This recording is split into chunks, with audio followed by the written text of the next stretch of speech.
Guys, welcome back to the channel Nursing Journey. आज मैं आप लोगों को बताने वाली हूँ, जैसा कि अब फेब आ चुका है हमारा, ठीक है। तो मोस्टली आप लोगों में से बहुत लोग क्लियर होंगे कि उन्हें फ्यूचर में बीएससी नर्सिंग ही करना है। चाहे आप ड्रॉपर हो चाहे फ्रेशर हो, वो आप पे डिपेंड है कि आपको पार्शियल ड्रॉप लेना है नर्सिंग करके या क्या है। तो अब बीएससी नर्सिंग के बारे में मैं आपको कुछ नॉलेज देने वाली हूँ। तो सबसे बड़ी बात, बीएससी नर्सिंग क्या है? एक 4 ईयर प्रोग्राम है, ठीक है। 4 ईयर प्रोग्राम है, और अगर आप इसे दिल्ली से करना चाह रहे हो, ठीक है।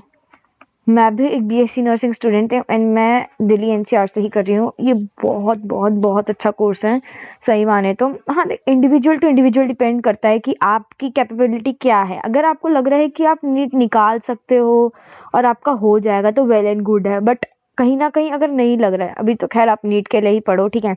अगर हो जाता है तो क्या है, तो मैं बीएससी नर्सिंग के कुछ आपको गवर्नमेंट कॉलेजेस और उनकी फीस बताने वाली हूँ कि क्योंकि आप अपना एजेंडा ताकि फिक्स कर सको कि बीएससी नर्सिंग क्या आप कर सकते हो या नहीं कर सकते, आपकी फाइनेंशियल कंडीशन उसे अफोर्ड कर सकती है या नहीं कर सकती है, तो क्या उसके कंडीशन है, कौन कौन से कॉलेजेस हैं। बिकॉज दिल्ली से बीएससी नर्सिंग करना एक बहुत हाई रेटेड बात है, क्योंकि दिल्ली जो है कैपिटल है, और इससे आप चाहे एमबीबीएस करो चाहे नर्सिंग करो, सब चीज़ की बहुत ज़्यादा वैल्यू है, ठीक है। तो चाहे वो दिल्ली में हमारे दो आते हैं, सबसे पहले एक आता है डीयू से एफिलिएटेड और एक आता है आईपीयू से एफिलिएटेड, ठीक है। तो जो आईपीयू से एफिलिएटेड कॉलेजेस होते हैं, उनकी जो काउंसलिंग होती है आईपीयू यूनिवर्सिटी अपने अंडर कराती है, ठीक है। या तो ये आईपीयू सेट के थ्रू होते हैं, ठीक है, या नीट के मार्क्स के थ्रू होते हैं। तो सबसे पहले आईपीयू यूनिवर्सिटी क्या करते हैं, नीट की प्रेफरेंस लेगी। अगर सीटें बच जाती हैं लास्ट में, जैसे एक काउंसलिंग होती है इनकी मेरे ख्याल से 4th या 5th राउंड जो होता है इनका, ठीक है, उसमें ये लोग क्या करते हैं, उसमें आईपीयू सेट के मार्क्स कंसीडर करते हैं, वो भी अगर सीटें बचती हैं तो आप रिस्क नहीं ले सकते हैं। हाँ, आईपीयू सेट आप दे सकते हो अगर आपको देना है तो, बट लास्ट में सबसे पहले ये लोग नीट को प्रेफर देंगे, सबसे पहले नीट के मार्क्स को प्रेफरेंस देंगे, फिर आईपीयू सेट के मार्क्स को प्रेफरेंस देंगे, ठीक है। उसमें भी अगर आपके अच्छे मार्क्स हैं तो 6 से 7 सीटें मुश्किल से, क्योंकि टोटल सीटें हर एक कॉलेज में 6 सीटें होती हैं, ठीक है। और आईपीयू के अंडर में टोटल आते हैं हमारे 6 कॉलेजेस हैं, हर एक कॉलेज में 60 सीटें, ठीक है। तो टोटल देखा जाए तो 360 सीटें हैं। अब 360 सीटों में से ये मान के चल लो कि 300 का रेशियो नीट के मार्क्स का रहेगा, 60 का रेशियो आईपीयू सेट के थ्रू रहेगा, जिसमें से आधी रिजर्वेशन वाली ले लेता है। तो ये रहता है हमारा आईपीयू वालों का, ठीक है। फिर उसके बाद हमारा आता है डीयू। डीयू की जो काउंसलिंग होती है, डीयू की जो काउंसलिंग होती है वो हमारी होती है एमसीसी के थ्रू। एमसीसी तो हमें पता ही है कौन सी वो ब्रांच है जो एमबीबीएस की काउंसलिंग भी कराते हैं, तो यहाँ उसके साथ ही ये काउंसलिंग करते हैं। ये दिल्ली के कॉलेजेस की बात हो रही है बेसिकली, मैं बताऊँ तो ये और किसी कॉलेज की बात नहीं हो रही। हाँ, और बाकी स्टेट्स में अपने अपने एग्जाम्स होते हैं, ठीक है। और दिल्ली वालों के लिए एक अच्छी चीज है जो कि, सॉरी या ठीक है, कि दिल्ली वालों में 85% रिजर्वेशन दिल्ली स्टूडेंट्स को मिलती है, दिल्ली डोमिसाइल वालों को मिलती है, और 15% जो है आउटसाइड स्टेट वालों के भी होती है।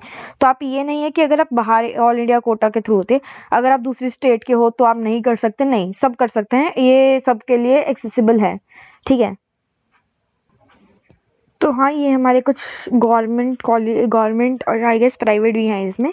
तो ये कुछ कॉलेजेस हैं दिल्ली के अंदर, स्पेशली बात हो रही है दिल्ली वाले बच्चों की, तो दिल्ली के अंदर ये कॉलेजेस आते हैं। और हाँ, मैंने उनकी फीस बता रखी है ताकि आप उस हिसाब से डिसाइड कर सके कि आपको कौन सा कॉलेज को ज़्यादा प्रेफरेंस देनी है, और आप उस हिसाब से अपनी प्रिपरेशन करके उस कॉलेज को, क्योंकि जब तक आपका कोई एम नहीं है ना, एम मैटर करता है, आप उसको, उस एम को, उस कॉलेज को अपनी वॉल पे चिपकाओ, उसका नाम चिपकाओ, क्या होता है, एक मोटिवेशन आती है अंदर ही अंदर। एंड हाँ, आप अपने गोल तक सक्सीड करने के चांसेस 100% बढ़ जाते हैं। 100% you will achieve your goal. रोज डिसाइड करो, I can do this, I am in this college. आप मैनिफेस्ट करो, बिकॉज मैनिफेस्टेशन में बहुत पावर होती है, ठीक है। तो ये हमारे कुछ कॉलेजेस आते हैं। सबसे पहले तो आता है हमारा फ्लोरेंस नाइटिंगेल कॉलेज, जो कि गवर्नमेंट कॉलेज है, और इसकी फीस जो है वो बेसिकली हमारी है 25 to 30,000 इसकी फीस है, जो कि एक मिनिमल फीस है, बहुत ज़्यादा नहीं है मैं बात करूँ तो, ठीक है। उसके बाद हमारा आता है VMMC college, college of nursing Safdarjung. तो वीएमएमसी हम सबको पता है दिल्ली का काफ़ी नामी हॉस्पिटल है, ठीक है, एमबीबीएस के लिए भी काफ़ी ज़्यादा इसको माना जाता है। तो इसकी फीस क्या उससे थोड़ी कम है। फ्लोरेंस नाइटिंगेल जीटीबी हॉस्पिटल तो सबको पता है, दिलशाद गार्डन में, तो वही है ये। इसकी फीस भी ठीक है 25 to 30,000, इसकी 20 to 25,000 है। फिर आता है college of nursing doctor RML college, doctor RML hospital भी सबने सुना होगा, इसकी भी फीस इतनी है 20,000 to 25,000। आर्मी हॉस्पिटल, हाँ आर्मी वालों के लिए अलग वो होता है, मिलिट्री नर्सिंग करके एक एग्जाम होता है, तो इसके भी आई गेस फॉर्म्स वगैरह निकल चुके हैं या निकलेंगे, तो वो आपको देखना पड़ेगा। तो मिलिट्री नर्सिंग का होता है, इनका अपना खुद का एग्जाम होता है, ठीक है। इसकी फीस कितनी है हमारी 30 to 35,000। अभी मैं सिर्फ इसमें फीस की बात कर रही हूँ, कौन कौन से कॉलेजेस है, मैं एग्जाम्स की बात नहीं कर रही, किसका क्या एग्जाम होता है, कौन सा कॉलेज किसके अंडर आता है, मैं बस फीस की बात कर रही हूँ, और ये वीडियो मेरी फीस के ऊपर ही होने वाली है, ठीक है। बाकी अगर आपको वो सब भी चाहिए तो आप मुझे बताइए, मैं जरूर एक अगली वीडियो में उन सब कुछ चीज़ों को मेंशन करूंगी। फिर आता है हमारा Saint Stephen Hospital College of Nursing. Saint Stephen Hospital सबको पता है, एक सेमी गवर्नमेंट इसे कहते हैं, बट है ये प्राइवेट ही, ठीक है। तो इसकी फीस हमारी है 80 to 90,000। वो भी मतलब ठीक है अगर आप अफोर्ड, क्योंकि प्राइवेट कॉलेज के साथ 80 to 90 तो नहीं मैं कहूँगी, इसकी 1 लाख समथिंग के अंडर आती है, इसमें गलत है, 1,60,000 के समथिंग इसकी फीस आती है। 1.5L कर रही हूँ मैं, ठीक है। अगर आपको लग रहा है आपकी फाइनेंशियल कंडीशन ठीक है तो आप अफोर्ड कर सकते हैं इस कॉलेज को, बेस्ट कॉलेज है, अच्छा कॉलेज है, नाम ही है Holi family college of nursing. ये क्या है, ये DU के अंडर आता है, ठीक है। और इनका भी खुद का एग्जाम होता है, ये ही एक ऐसी यूनिवर्सिटी है जिसका खुद का एग्जाम होता है। आधे से ज्यादा बच्चों को पता ही नहीं होता होली फैमिली कॉलेज के बारे में, वो सोचते नीट की काउंसलिंग के थ्रू होगा, नहीं, इसकी खुद की काउंसलिंग के थ्रू होता है। और इसकी भी फीस हमारी 1.5 to 1.7 लाख समथिंग ही है, ठीक है, क्योंकि प्राइवेट कॉलेजेस की देखो इतनी ही फीस होती है। और हाँ, बट इन चीज़ों का, इन कॉलेजेस का एक फ़ायदा होता है कि आपको अच्छी जगह आपको पोस्टिंग मिलती है, ठीक है, आप अच्छी जगह सीख सकते हो। और जैसे सेकंड थर्ड सेमेस्टर में क्या होता है, आपकी मॉर्निंग में क्लासेस हो गई, इवनिंग में क्या करते हैं, आपको अलग अलग कॉलेजेस में भेज देते हैं, अलग अलग हॉस्पिटल्स में भेज देते हैं ड्यूटी के लिए, तो इससे कहते हैं एक्सपीरियंस अच्छा मिलता है, और काफ़ी clean, neat and clean environment है यहाँ का। और हाँ, जितने भी हमारे दिल्ली में गवर्नमेंट कॉलेजेस हैं, सब किसके लिए हैं, ये सब गर्ल्स के लिए हैं, सब ओनली फॉर गर्ल्स, ठीक है। और इनमें हॉस्टल कंपलसरी है, सब में only for girls. Rajkumari Amrit Kaur college जो है नर्सिंग का, ठीक है, ये रेकॉन सबसे, ये जो फर्स्ट कॉलेज था नर्सिंग का, ठीक है। इसकी भी फीस 20-25,000 है। फिर हमारा आता है कस्तूरबा नर्सिंग कॉलेज, ठीक है, इसकी ये IPU के अंडर आता है, और इसकी भी फीस इतनी है 1.5 to 1.7 लाख समथिंग है, ठीक है।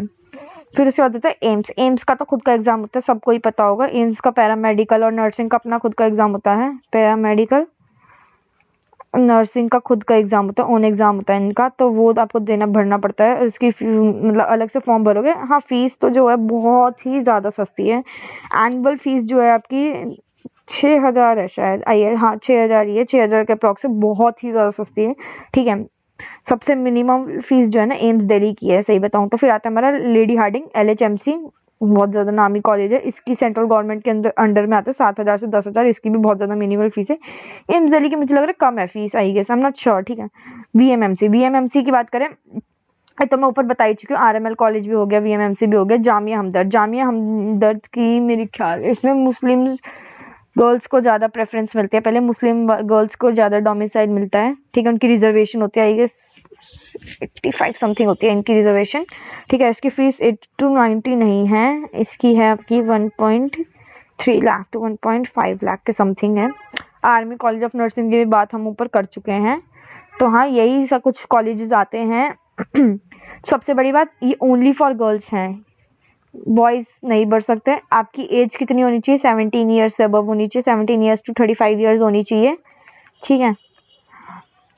एंड हाँ, इनके फॉर्म्स वगैरह जब भी निकलते हैं टाइमली भर दीजिएगा, बिकॉज बाद में ना बहुत रिग्रेट रह जाता है कि यार फॉर्म नहीं भरा, टाइम पे फॉर्म भरना है, और अच्छे से प्रिपरेशन करनी है, अच्छे से आपको सोचना है कि मुझे कॉलेज चाहिए तो चाहिए है, मैं अपना 100% दूंगी इस कॉलेज को, ठीक है। Do your best and you will succeed one day, do your best, I am telling you guys, 100% आपको कोई नहीं रोक सकता कॉलेज मिलने से। और अगर हाँ एम्स दिल्ली मिल रहा है ना आप लोगों को, अपना टारगेट बना के ही चलना, एम्स, सही बता रही, फोन के वॉलपेपर पे लगा लेना एम्स, एक दिन जरूर मिलेगा ये। चलो मिलते हैं, good bye, take care, bye bye, मिलते हैं ऐसी वीडियो के साथ। And please do let me know आपको अगली किस उस पे वीडियो चाहिए। बाय।